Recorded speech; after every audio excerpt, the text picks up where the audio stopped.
Ką jums reiškia žodis stilius?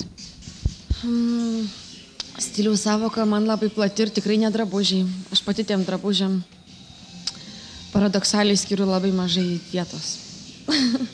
Stilius yra viskas, ką valgai, kaip kalbi, kaip sėdi, kokias mėgsti šalis, kaip judi, su kokiais žmonėmis bendrauji, kokius prioritetus skiri lankomosiam vietoms, ar tave domina užsienyje kavinės klubai, ar tave domina muziejai, ar tave domina koncertai. Čia yra stilius.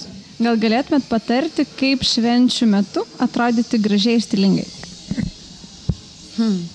Nereikia dirbtinai kažko kurti. Kad jo atėjo šventė, tai būtinai raudonai dabintis arba persipašti. Jeigu žmogui yra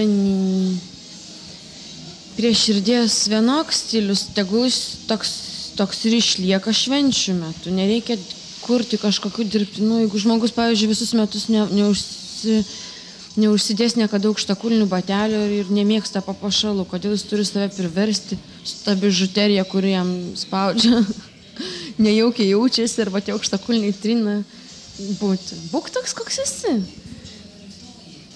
Manau, kad viduje tegul žmonės švyti.